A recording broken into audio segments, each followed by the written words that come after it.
My son-in-law told me to get out of my own kitchen on Thanksgiving morning. Not asked. Told. Like I was some stranger who'd wandered in off the street. I still remember exactly where I was, standing, right next to the stove, stirring the gravy my late wife Carolyn used to make every year, the same recipe she'd written on a yellowed index card that I kept tucked inside the cabinet door. And he walked in, looked right through me and said, "We've got it handled, old man. You're in the way." I didn't say anything. That's the part people always ask about later. Why didn't you say something right then? And honestly, I don't have a great answer for that. I was 63 years old, standing in the house I'd owned for 28 years, and I just went quiet. Maybe it was shock. Maybe it was grief. Carolyn had only been gone 14 months, and everything still felt raw in ways I couldn't always explain. But I'll tell you this, I was watching, and I was remembering every single word. My name isn't important. What's important is that I spent 35 years as a structural engineer. I built things, bridges, parking structures, a regional hospital wing I'm still quietly proud of. I'm not a loud man. Never have been. I solve problems by thinking them through, not by raising my voice. My daughter used to say I was intimidatingly calm, which she meant as a compliment back when she still respected me. Her name is my daughter, and she married my son-in-law 6 years ago. I'll call him what he was to me, my son-in-law, nothing more. When my daughter was growing up, she was sharp and kind and full of opinions about everything from local politics to the best hiking trails in the Appalachians. She got her mother's warmth and my stubbornness, which in the right combination made her someone you genuinely wanted in your corner. I was proud of her. I still am, in the complicated way you can be proud of someone who has also hurt you deeply. She met my son-in-law at a conference in Atlanta. He worked in commercial real estate, which, in his case, meant spending a lot of time talking about deals he was putting together, and not a lot of time actually closing them. He was handsome and charming, the way certain men are charming, loudly, performatively, in a way that exhausted you if you were around it too long. The first time I met him, we shook hands at a barbecue in my backyard, and he spent 40 minutes explaining to me how the housing market worked. I nodded. I remembered. They got married in the fall, a nice ceremony at a venue outside Asheville. I paid for most of it.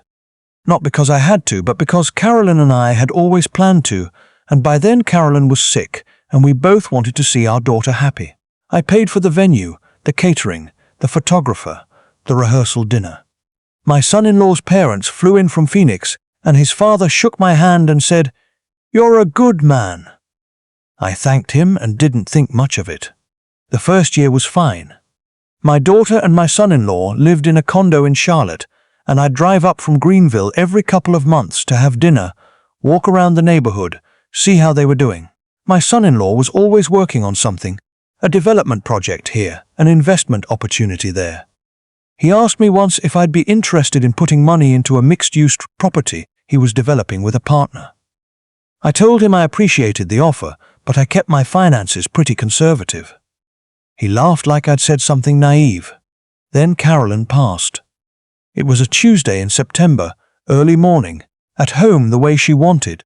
My daughter flew down immediately and stayed for 2 weeks, and during that time she was my daughter again, present, thoughtful, the person I'd raised. My son-in-law came for the funeral and left 3 days later. He had a deal closing, he explained. I told him I understood. What changed after that, I can't point to a single moment. It was gradual, the way these things usually are. My daughter started calling less. When I came to visit, my son-in-law would be in a meeting in the guest room, or he'd join us for dinner, spend most of it on his phone. Small things. The kind of things you tell yourself don't mean anything because you don't want them to mean anything. 6 months after Carolyn died, my daughter called and asked if they could stay with me for a while. My son-in-law's latest project had run into financing problems, and their lease was up, and it would just be temporary. 3 months, maybe 4, while he sorted things out. I said yes without hesitating. This was my daughter. Of course I said yes. They moved in on a Saturday in March with enough boxes to fill half my garage. My son-in-law had also apparently decided that some of my furniture was dated, his word, and asked if he could move a few pieces to storage. I told him the furniture was staying. He smiled the way he smiled when he disagreed with you and didn't think arguing was worth his time yet. The first month was tolerable. My daughter cooked dinner a few nights a week, we'd watch TV in the evenings, and there was something almost comforting about having another person in the house after a year and a half of silence. My son-in-law worked odd hours and mostly stayed out of my way. I thought maybe it would be okay. By the second month, things had shifted. My son-in-law started making comments about the house, not suggestions exactly, more like observations delivered in a tone that made clear he thought the situation was temporary because he intended to make it permanent. He mentioned twice that the property value on my street had really appreciated and once asked, while we were watching a football game, whether I'd ever thought about downsizing. "I'm 63, I said, "not 90. He laughed. He was always laughing at things that weren't jokes. By month 4, when they were supposed to be leaving, my son-in-law had set up a full home office in my spare bedroom, hung his own art on 2 walls of the living room, and begun referring to my house as our place in conversations I could overhear from the hallway. My daughter seemed not to notice, or had decided not to notice. When I brought it up with her one evening, she told me I was being oversensitive, that I'd been in a funk since her mother died, and maybe I needed to talk to someone. I did not say what I was thinking. I went to bed and lay there for a long time, staring at the ceiling fan Carolyn had picked out at a hardware store in 2003, and I thought about what I was going to do. I called my attorney the next morning, a man I'd used for estate planning for years. Thorough, plain-spoken, exactly the kind of person you want in your corner when things get complicated. I explained the situation. He listened without interrupting, and when I finished, he asked a few questions about whether anything had been put in writing, whether any money had changed hands, whether my son-in-law had ever paid rent or contributed to household expenses. The answers were no, no, and no. "You're in a good position," he said, "but let's make sure it stays that way." He drafted a formal notice, a 30-day notice to vacate, which under South Carolina law was appropriate given they'd been residing there beyond any agreed-upon period, without a formal lease. He explained my rights clearly and told me to keep a record of everything going forward. I put the letter in a drawer and decided to wait, not because I was unsure, because I wanted to see how far my son-in-law was actually willing to take this. The answer turned out to be a lot further than I'd anticipated. In October, about 7 months after they'd moved in, I discovered that my son-in-law had been opening my mail. Not all of it, but financial statements, specifically. I found an opened envelope from my brokerage on the kitchen counter one afternoon while he was out. It hadn't been opened by accident. The flap was clean, the kind of clean you get when someone takes their time. I didn't say anything. I called my brokerage that evening and had all my statements switched to electronic delivery, with the physical mail going to a P.O. box I set up the following week. Then I called my attorney again. He said what I was thinking. This was no longer just a house guest situation. I started keeping a log, dates, incidents, anything I observed or heard. I wrote it in a small notebook I kept in my car, the same way I used to document issues on a job site. You write things down not because you plan to use them, but because you want the option. Then came Thanksgiving. I'd planned a simple Thanksgiving, just the 3 of us, since my daughter had told me she didn't feel up to traveling and none of our extended family was nearby. I'd bought a turkey, the ingredients for Carolyn's stuffing, everything I needed. I was up at 7 in the morning, and by 8 I had the turkey in the oven and was starting on the gravy. That's when my son-in-law walked in, barefoot, coffee in hand, dressed like a man who lived there. Which I recognized bitterly he believed he did. He looked at the stove, looked at me, and said it like it was a perfectly reasonable thing to say. "We've got it handled, old man. You're in the way." I looked at him. He didn't look away. I set down the spoon. I picked up my coffee, and I walked out of my own kitchen and sat down in my own living room and stared out my own front window at the oak tree I'd planted the year my daughter was born. And I made my decision. I didn't serve him the 30-day notice that day. I wanted to, but I'd talked through the timing with my attorney, and we both agreed that the holidays would be the wrong moment.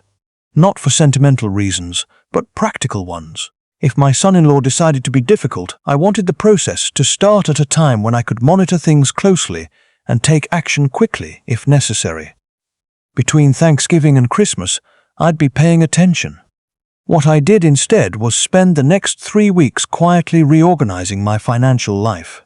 I moved certain accounts, I updated account access, I spoke with my financial advisor, a woman I'd worked with for over a decade, and made sure everything was structured the way it needed to be. She asked me once if I was okay. I told her I was fine. Just being careful was smart. She said careful locks, smart. I also had the locks rekeyed. I did it on a Tuesday, while my son-in-law was out and my daughter was at the gym. I told the locksmith it was routine maintenance.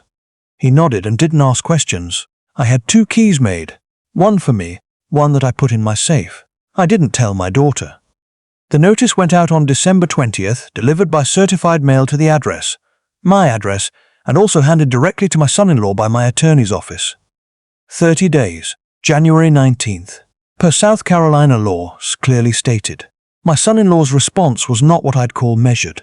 He called me that evening. I was sitting in my study reading, and the first thing he said, before I even finished saying hello, was, "You can't do this, you don't have any grounds. We've been living here for months, and that establishes residency rights." I told him he should talk to his own attorney. He said he didn't need an attorney. He knew how property law worked. I said, "I'm sure you do," and I ended the call. My daughter called 20 minutes later, and that conversation was harder. She was upset, genuinely, deeply upset, and part of me wanted to back down the way you always want to back down when your child is hurting. But I kept thinking about the opened mail. I kept thinking about Old Man. I kept thinking about the index card with Carolyn's handwriting that I'd had to move off the stove because my son-in-law had started using that cabinet for his protein powder. I told my daughter I loved her. I told her this wasn't about her. I told her that the notice stood. She stopped calling after that for a while. The next 3 weeks were tense in the particular way that living with hostile people is tense. The kitchen going quiet when I walked in, doors closed with just slightly too much force. A general performance of grievance that I was clearly meant to observe and feel guilty about. I didn't feel guilty. I felt calm, which is the only way I know how to feel when I've made up my mind about something. What I hadn't anticipated was what my son-in-law would try on January 15th, 4 days before the notice expired. I came home from a doctor's appointment to find him in my study, not standing in the doorway, sitting at my desk, with my filing cabinet open. He heard me come in and didn't get up right away, which told me everything about how far he'd convinced himself he had the right to be there. When he finally stood, he said he was looking for the original mortgage documents because he wanted to understand the property situation. I asked him what he thought he was going to do with that information. He said he thought it was worth knowing whether my daughter had any claim to the property, given that her mother, his wife's mother, had contributed to the purchase. I looked at him for a long moment. Then I said, "My attorney will be here at 9 tomorrow morning. I'd suggest you be packed." He was not packed at 9 the next morning. He was, however, confronted by my attorney, a sheriff's deputy my attorney had arranged to accompany him given the circumstances, and a locksmith standing by to change the locks again the moment the premises were vacated. My son-in-law had apparently consulted someone overnight because he arrived in the living room in a suit, which under other circumstances might have been amusing. He made several statements about wrongful eviction and constructive tenancy and a few other terms that he'd clearly found online. My attorney listened politely and then produced the paperwork, the original notice, the certified mail receipts, the documentation of occupancy terms, and a carefully organized record of several incidents including the opened financial mail. At the mention of the financial mail, my son-in-law went quiet for the first time since I'd known him. They were out by 2 in the afternoon. My daughter carried boxes without speaking. She cried at one point, near the garage, and I wanted to go to her, and I didn't because I knew if I did I would hesitate, and hesitating was what had gotten us all here in the first place. When the door closed for the last time, I stood in the entryway of my house for a full minute and didn't do anything. I just stood there. The house was quiet in a way it hadn't been in almost a year. Then I went to the kitchen, made a cup of coffee, and stood at the window and looked at the oak tree. That was 14 months ago. My daughter and I talk now. Not easily, not the way we used to, but we talk. She and my son-in-law are still together, living in an apartment in Charlotte. And my son-in-law is still, as far as I can tell, working on deals that don't quite close. She called me in the spring, on my birthday, and we talked for almost an hour. It was careful conversation, the kind where you stay close to the surface, because you're both still figuring out how deep you can go. But it was something. She asked me once if I regretted how I handled it. I thought about it honestly before I answered. I told her I regretted that it happened. I told her I didn't regret what I did. She was quiet for a moment and then she said, "I know, Dad. That's the closest we've gotten to actually talking about it. What I know for certain is this. The house is mine. The oak tree is still there. Carolyn's index card is back on the cabinet door, where it belongs, a little more worn than it used to be. Her handwriting still clear in the way handwriting is when someone took their time. I made the gravy again this past Thanksgiving, by myself, early in the morning, no one else in the kitchen. It tasted exactly right. Where are you listening from? And if this had been your home, your kitchen, your Thanksgiving, what would you have done?